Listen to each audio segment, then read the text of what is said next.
My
name is James Martinez, and I am part of the Psychology Club.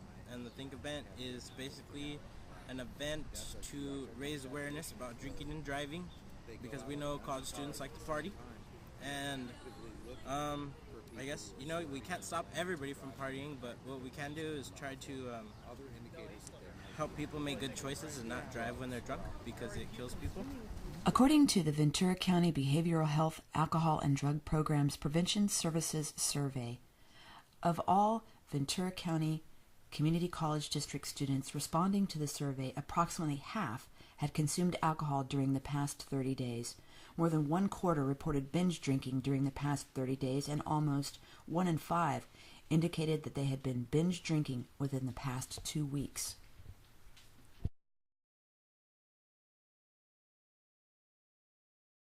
We are driving through the obstacle course right now with the beer goggles, and this is what it would be like if we were actually drunk driving right now. And the cones represent obstacles that we're trying not to hit. So if we can make it through without I'm Darcy hitting any Shepley. cones. I've been in Ventura College for 3 years, and I've been part of the Psychology Club for 2 years. This is the second year that I've worked with THINK Event, and I really enjoy helping everybody and bringing awareness to drinking and driving. Yeah, I have a few members of my family that are struggling with alcoholism.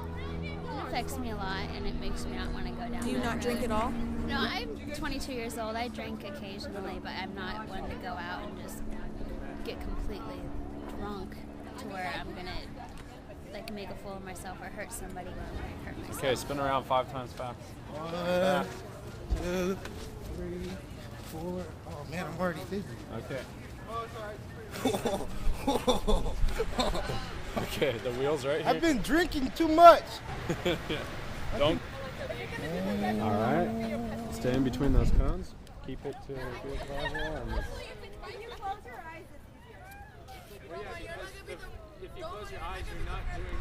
My name's Elisa Morrison. I'm 20 years old. I'm the vice president of Alex. My mom is 5 years sober.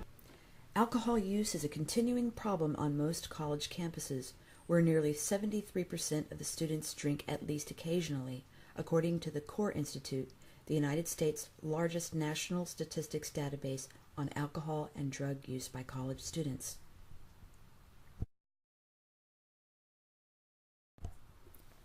Children of addicted parents are the highest risk group of children to become alcohol and drug abusers due to both genetic and family environment factors.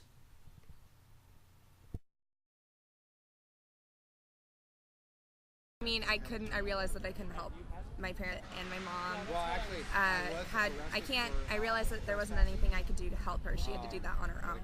And so Alateen is a great program, Al-Anon, for when you get a little bit older, and that's just really support systems of people your own age dealing with some of the same experiences.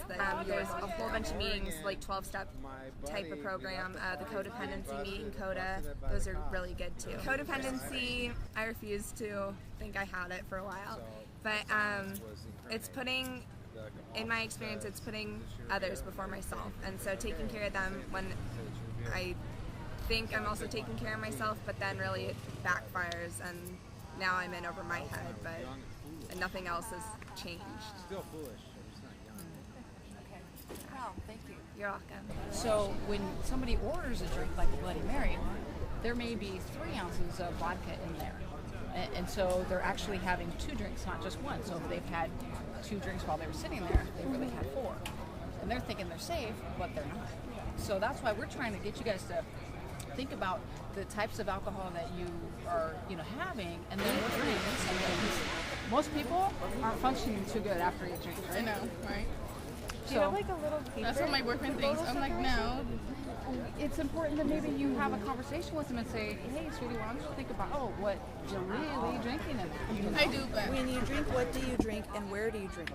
I just drink downtown. Ventura. Who drives? Me? How do you get there? Who drives? I usually drive there, and then me and my friend just take a taxi back to her house, or I just stay doesn't. I am 21. My name's Christine Kenny. This morning, one of the speakers I saw was Dan Hicks from Behavioral Health, and he was talking about caffeinated alcoholic drinks like Sparks and Four Loko, which are malt beverages that have, in one 23-ounce can, have the equivalent of 5 to 6 beers and 2 Red Bulls in one can. Busch, whoever does like Budweiser and stuff, yeah, I guess they spend like billions of dollars in like marketing and like commercial and stuff, and like just talking about how there's all these loopholes in the system of like where they cannot put certain things on the label and like sell the malt liquors in which have like the really high alcohol content in places that are only licensed to sell beer, which is typically like a 5%. So it was just like he was giving us all this information about how it's basically like they're able to slide through these loopholes and sell these products that have really high alcohol percentage in a setting where they should only be, they're put in like cases next to like beer, which is like 5%. In an article published by the American Journal of Preventative Medicine, bar patrons who consumed caffeinated alcoholic beverages were 3 times more likely to leave the bar highly intoxicated compared with those who consumed alcohol without caffeine. They were also 4 times more likely to say they intended to get behind the wheel. In another study, the investigators found that students who consumed caffeinated alcoholic beverages had approximately double the risk of experiencing or committing sexual assault, riding with an intoxicated driver, having an alcohol-related accident, or requiring medical treatment. When I actually got a DUI when I was 17, and the caffeinated drinks that Dan Hicks was presenting on, obviously didn't know like what he was talking about today of like the amount and like of what's actually in them, and I had drank a lot of those of the caffeinated alcoholic drinks that day that I got my DUI, and got pulled over for a fix-a-ticket for tinted windows and was just like breathing alcohol, I guess, smelt it, and I got a DUI, and it was horrible, and have since,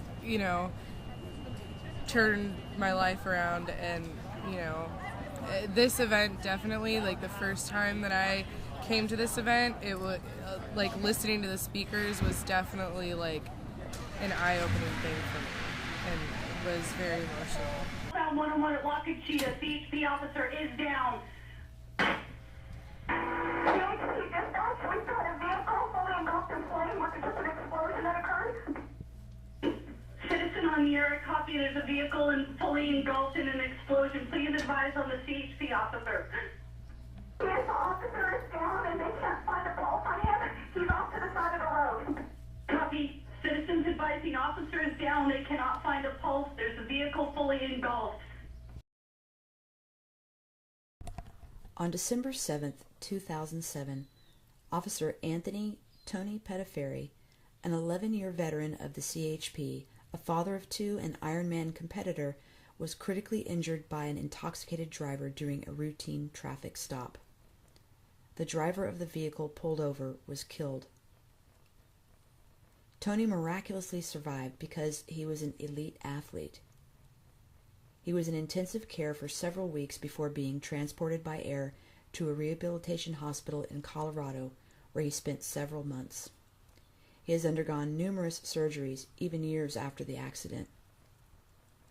Tony has no hope of ever walking again. Today, Tony is an honored guest speaker for the THINK event.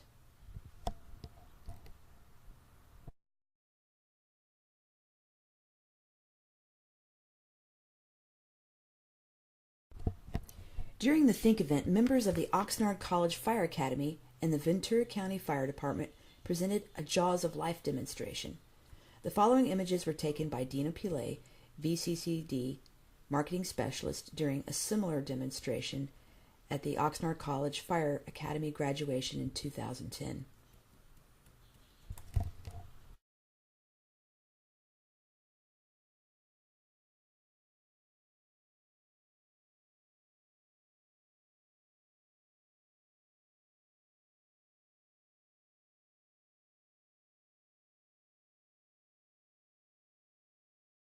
If you're not in the state of mind that you need to be in to focus and drive safely, it's like, just don't even risk it.